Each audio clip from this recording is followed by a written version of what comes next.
माननीय अध्यक्ष जी, बजट पे बोलने का आपने अवसर दिया, इसके लिए आभार। श्रीमान, हमारे सदन की कार्रवाई पूरे देश में और यहाँ तक विदेशों में भी देखी जाती है, लाइव टेलीकास्ट हो रहा है।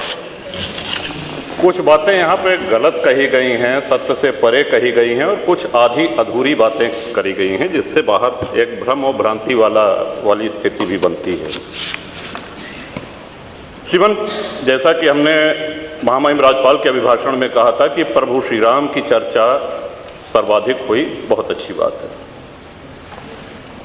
डॉक्टर लोहिया को मानने वाले लोग भी ये मानेंगे कि डॉक्टर लोहिया ने जन सामान्य को भगवान श्री राम के आदर्शों पर चलने की प्रेरणा देने के उद्देश्य से प्रतिवर्ष रामायण मेले का आयोजन किया करते थे।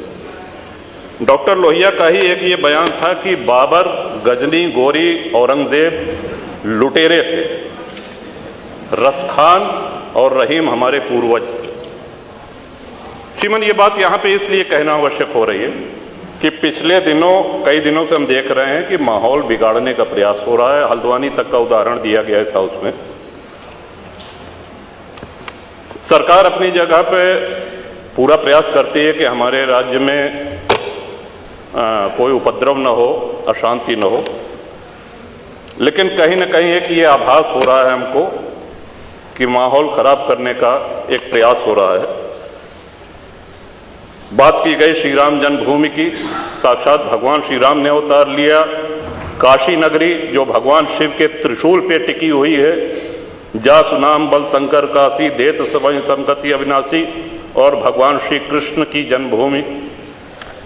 श्रीमान, स्पष्ट है ये दीवाल के ऊपर शिखर तोड़ करके गुंबद बना देने से ये गंगा जमुनी तहजीब नहीं होती।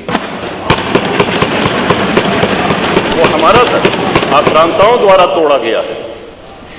और एक और भ्रम फैलाया जा रहा है, जो व्यास जी के गुफा में जो पूजा हो रही है, वो पूजा अनवरत सैकड़ों वर्ष से चलती आ रही है। ये बात बाहर जानी चाहिए श्रीमान। अनवरत सैकड़ों वर्ष से, इस पे सन 93 में स्थानीय प्रशासन ने रोक लगाया, किसी न्यायालय ने रोक नहीं लगाया इसकी पूजा पे। और इस सदन के माध्यम से श्रीमान उन पुजारी को भी हम प्रणाम करेंगे, 31 वर्ष जिन्होंने चाबी संभाल के रखी कि एक न एक दिन ऐसी सरकार आएगी कि ये ताला खुलेगा और इस चाबी की आवश्यकता।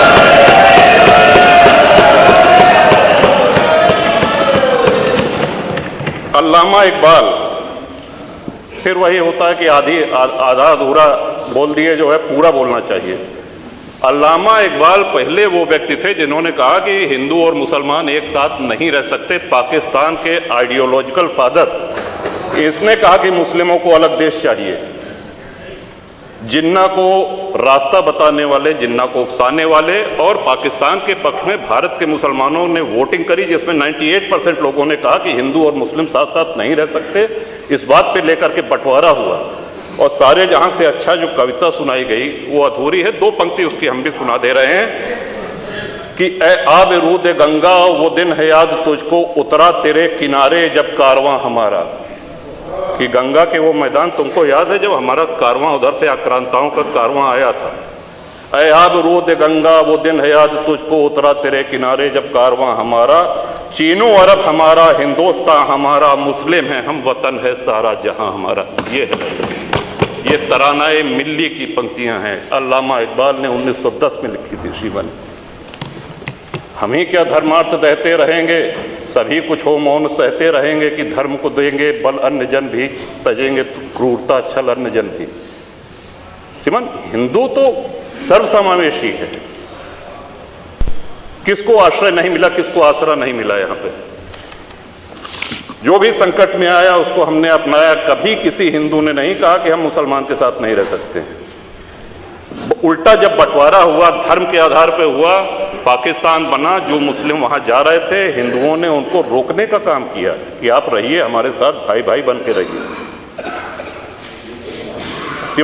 इस संवेदनशीलता को रसखान जी, अब्दुल रहीम खान खाना, इनके आदर्शों पे चलेंगे तब अच्छा वातावरण, अच्छा माहौल बनेगा। अगर बाबर और औरंगजेब के अनुसरण करेंगे, उनका अनुकरण करेंगे, तब तो शांति की कोई गारंटी नहीं। मैं फिर से पुनः बधाई देता हूं, इस बजट का समर्थन करता हूं और माननीय योगी जी की सरकार को बधाई देता हूं। और ये हम लोगों का सौभाग्य, इस पीढ़ी का सौभाग्य है कि अपने जीवन काल में भगवान श्री राम के भव्य मंदिर का और मेरा ये भी मानना है कि आदि शंकराचार्य के बाद अगर कोई सनातन उत्थान का और हिंदू उत्थान का कार्य कर रहा है तो श्रीमान नरेंद्र मोदी जी। बहुत बहुत धन्यवाद।